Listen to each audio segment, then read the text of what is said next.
तो नमस्कार, राधे राधे दोस्तों। हम आज आप लोग को फिर इस पंचमी की एक दूसरी कथा सुनाने जा रही हूँ। यह आप लोग को कैसा लगेगा कमेंट में ज़रूर बताइएगा और लाइक करके कमेंट करके। और ये कथा सुनने से सब कष्ट दूर हो जाते हैं और सारे पाप मिट जाते हैं। चलिए सुनाते हैं।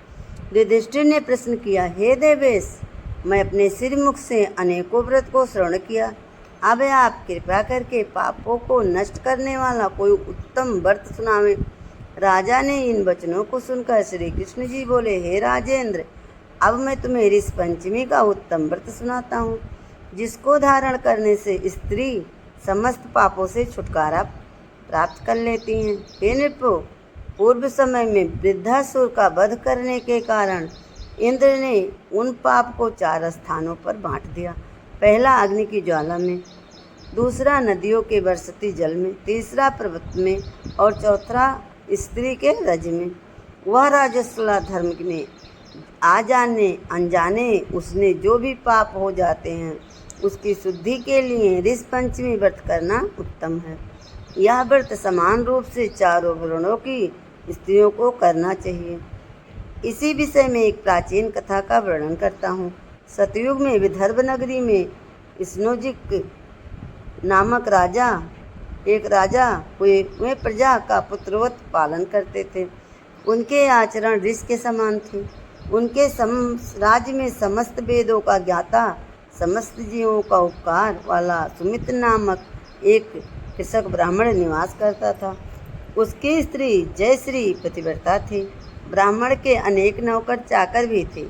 एक समय वर्षा काल में जब वह साध्वी खेतों के कामों में लगी थी, तब वह राजस्वला भी हो गई। हे राजन, उसे अपने इस होने का आभास हो गया। फिर वह घर की गृहस्थी कार्यों में लगी रही। कुछ समय पश्चात दोनों स्त्री पुरुष अपनी अपनी आयु भोग कर मृत्यु को प्राप्त हुए। जब जयश्री अपने ऋतु दोष के कारण कुतिया बनी और सुमित राजस्वला स्त्री के संपर्क में रहने के कारण बैल की योनि प्राप्त हुई, क्योंकि ऋतु दोष के अतिरिक्त इन दोनों का और कोई अपराध नहीं था।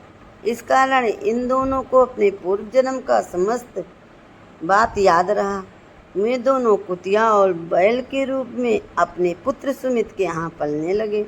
सुमित धर्मात्मा था और अतिथियों का पूर्ण सत्कार किया करता था।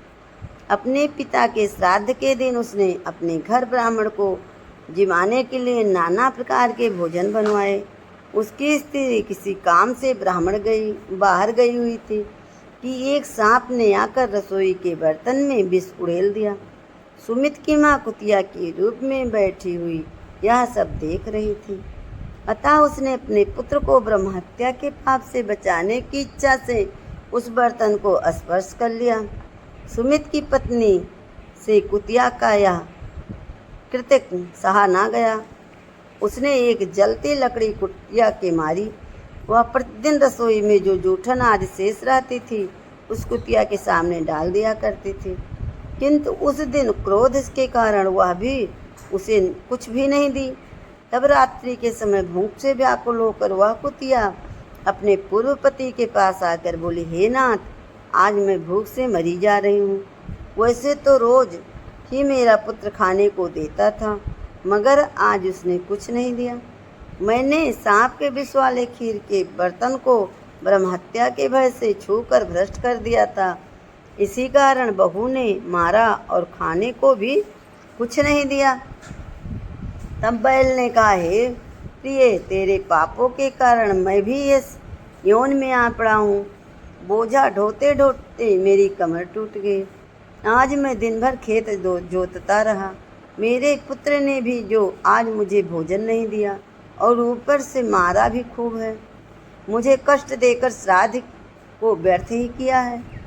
अपने माता पिता को इन बातों को उसके पुत्र सुमित ने सुन लिया।